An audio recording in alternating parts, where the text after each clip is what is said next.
આપણે હવે ascending ક્રોમેટોગ્રાફીમાં spotting કરીએ છીએ. અહીંયા સ્પોટ લાઈન આપણે દોરેલી છે અને પછી આપણે 3 સ્પોટ મૂકવાના છે. એટલા માટે થઈને આપણે અહીંયા 3 માર્ક કરશું 3 જગ્યાએ, જેમાં આપણે ઇક્વી ડિસ્ટન્સ રાખશું. આ 1, આ 2 અને આ 3. આ રીતે આપણે કામ કરવાનું છે. હવે આ એલેનિન છે. એલેનિન એટલે એક એમિનો એસિડ જેનું આપણે કામ કરીએ છીએ, બરાબર.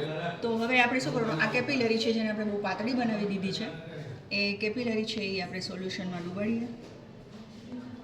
હું તમને વાયલ્સમાં સોલ્યુશન આપીશ એટલે તમારે આ મુશ્કેલી ન આવે, કેમ કે આ ટ્યુબને તમે ઊંધી વાળો એટલે બહુ જરા અઘરું પડી જશે તમને. આ રીતે આપણે થોડું સોલ્યુશન લઈ અને માત્ર એક જ ડ્રોપ મૂકવાનું છે, બરાબર. હવે આપણે એમ લાગે કે વધારે આવી ગયું છે તો આવી રીતે આપણે નિતારી લઈએ અને પછી હવે સ્પોટ મૂકવાનું છે.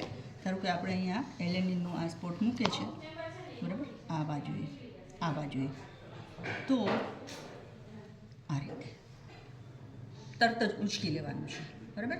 આટલું મોટું સ્પોટ પણ ન થવું જોઈએ, ખૂબ જ નાનું થવું જોઈએ, અતિશય નાનું, જેટલું નાનું. હવે આને આપણે એર ડ્રાય થવા દેવાનું છે, અથવા તો તમે ડ્રાયર ઉપર રાખીને પણ એને સૂકવી શકો છો. પછી તમારે બીજી વખત આ સ્પોટ મૂકવાનું છે અને ત્યાર પછી એ રીતે આવી રીતે આ બાકીના બંને છે એ પણ આપણે સ્પોટ મૂકવાના છે. અહીંયા આપણે એલેનિન મૂક્યું છે, બરાબર. હવે એવી રીતે અહીંયા અનનોન સેમ્પલ મૂકી દઈએ, બરાબર. અને પછી અહીંયા આપણે એક બીજું અનનોન સેમ્પલ અથવા તો સ્ટાન્ડર્ડ મૂકી દઈએ.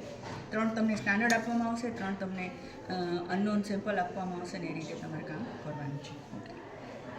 પછી આ આખી જે સિસ્ટમ છે એને આપણે આ આખું જે પેજ છે એને આપણે અહીંયા ચેમ્બરની અંદર ઉપરથી કામ પાડી, બરાબર. અને એમાં અહીંયા જે છે એમાં પરોવીને મૂકી દેવાનું છે.